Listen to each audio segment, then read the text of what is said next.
Hey everybody, Brian Von Vier here, back at it again as per usual with another set of D&D stories. Today we have D&D Players. What character did you make that was an anomaly among their race? Part 2.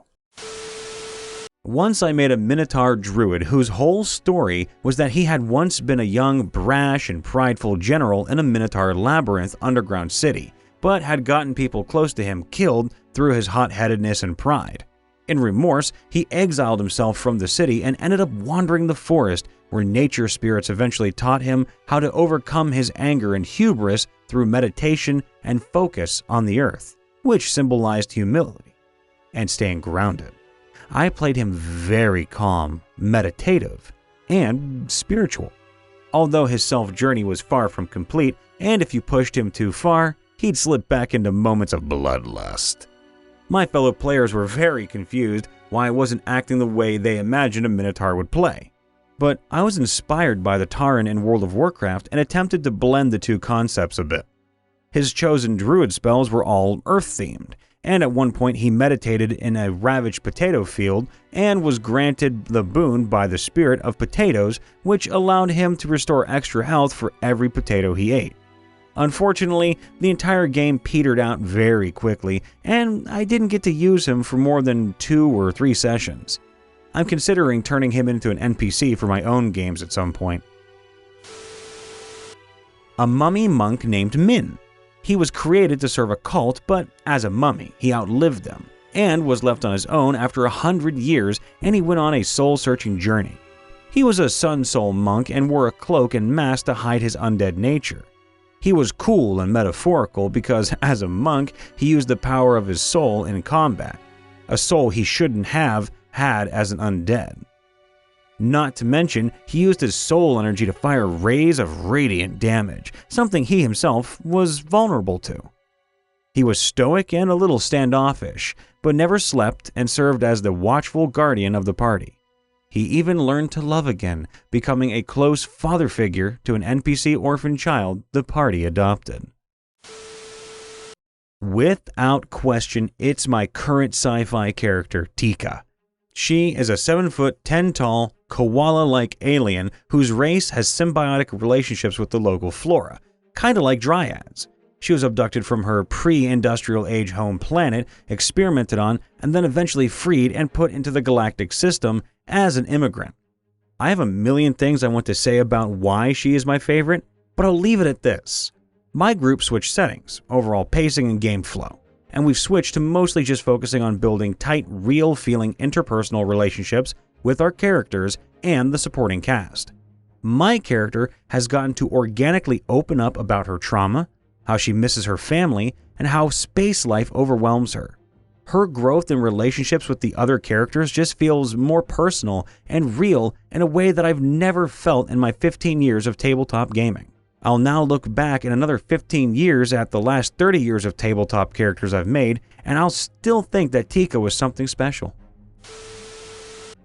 Here's one from a game I played years ago. Although I don't remember much in the main story itself, I still feel very much attached to this character. Fafnir was a black dragonfolk with glowing red eyes, a massive scar, somewhat torn wings, and so on and so forth when you come to think of an over-the-top edgy character. The thing that makes this specific character stand out was that he was neutral good in the world he exists in. You see, the world was a homebrewed fantasy world. All black, red, and any other dark-colored dragons or scaly creatures were considered evil in the eyes of most, and even to some of the party members as well. My character is a bard cleric who follows Bahamut. He is a storyteller who only wanted to have a good life, writing and telling stories, only to make others smile in this dark world. He despised greed, some part of his backstory, and wouldn't refrain from telling you off if he caught you stealing from a store, although would happily help himself when it came to looting enemy bases, because ironic since his name is Fafnir. I was one of the later members who joined the party, being introduced nearly a quarter of the way into the story. Fafnir sat in the corner of a tavern covered in a dark cloak, keeping his face hidden for the most part, besides his snout and his eyes visible. He sat on a large chair holding a book as children and even adults sat on the ground in front of him. He told the wildest tales, the most epic stories, occasionally using prestidigitation as he spoke, like a scared villager one second and a grumbling goblin the next, telling in great detail the tale of a noble warrior. The group who just entered were wondering why the tavern people weren't cowering away from this specific individual, although at one point they saw a small spark fly from Fafnir's claws and the paladin of the party immediately thought the worst and tried to attack him. It was lucky that the tavern goer stood up and quickly explained the situation and that Fafnir was well known around the village. After a tiny bit of talking back and forth, the group understood that the storyteller was no threat, and even allowed him to join along their adventure to stop the big bad evil guy. That's how one of my favorite characters to roleplay was introduced. I played a Kenku Oathbreaker Paladin who, number 1, didn't realize he'd sworn and broken an oath, thus becoming a force of evil. 2, squawks insults at everyone because he was taught to speak by bandits and mercenaries. And number 3, started a riot at Strahd's castle by reminding the townsfolk they were out of wine. Dindrin Meldrin Diduskrin. Dindrin was a Drow noble that was naive in the face of his house's rapid and bloody expansion.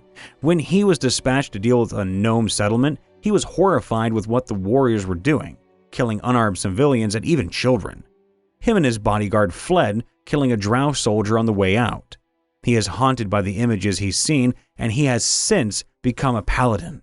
I used him for a Waterdeep dragon heist playthrough, and I really would like to play a similar character again. And no, he's not a Drizzt knockoff.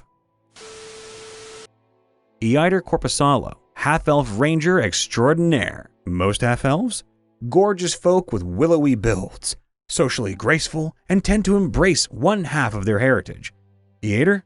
He's short, fat, scruffy, grumpy, and revels in the fact that he's neither human nor elf, even if he has more elf in his heritage as his father is a half-elf and his mother is a wood elf.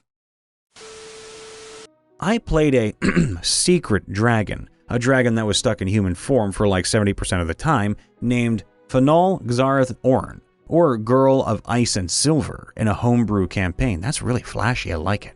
She started as a barbarian, but after a major event happened in universe, she swapped over to paladin. She's a very angry and fighting-centric character who also collects weapons.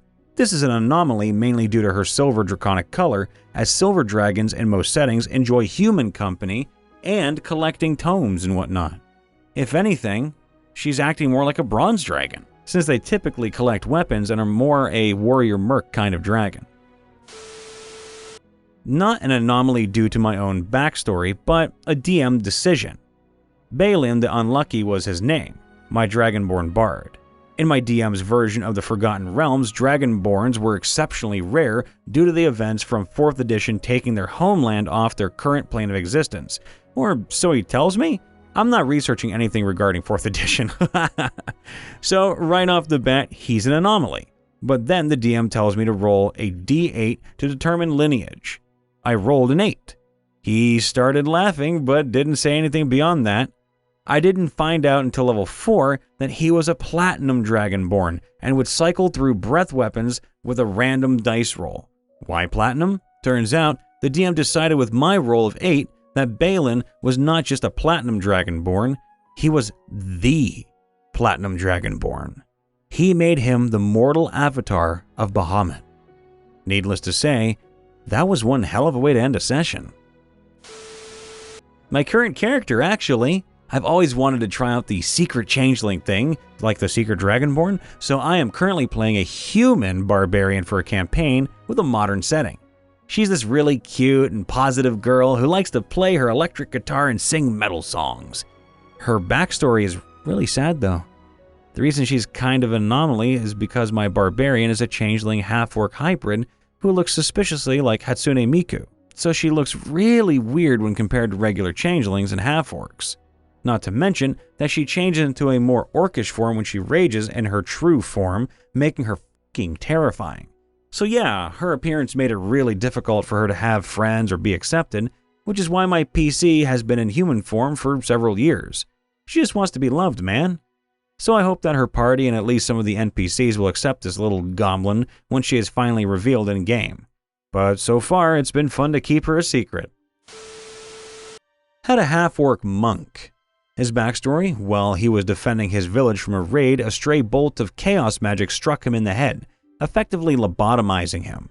The goddess of luck, Fortuna, homebrew god, took pity on him and decided to transport him to the monk monastery in her holy city on the material plane, Fortunia. After resting there, it was discovered that the lobotomization didn't inhibit his intelligence, but made it to where the only emotion he could feel was joy. I had a lot of fun with that one. Sounds like he'd had a lot of fun too. Hey everybody, Brian Von VA here, checking in after the vid as per usual. Make sure to leave a like, subscribe, and to ring that bell so you can get notified when we post a new video or when we go live. Also, if you have a tale to tell, do so on our subreddit r/MrRipper or leave a comment down below. I'm sure we'll get around to it eventually. That being said, if you want more stories, check out Riptovia, our second channel. Links are all going to be in the description below for all the lovely places we've just listed. And to check out your favorite narrator from Ohio, Brian Von VA, aka me, do so on Twitch or on YouTube. As always, I try to make sure to leave things on a positive note, and today is no different. I just wanted to simply state, things are a little bit scary sometimes, but sometimes you gotta have a bit of scary things in the world to make everything better. You have to learn to appreciate the love and the light that you see just by having a little bit of darkness. So make sure to call your mom, call your dad, call your boyfriend, call your girlfriend, brother, sister, best friend, anybody, and just leave them a little love today. Because you never know, man. You might not see them tomorrow, but you might see them again next week. Either way, it's always good to keep in touch. All the love, everybody. We'll see you again soon. Bye for now.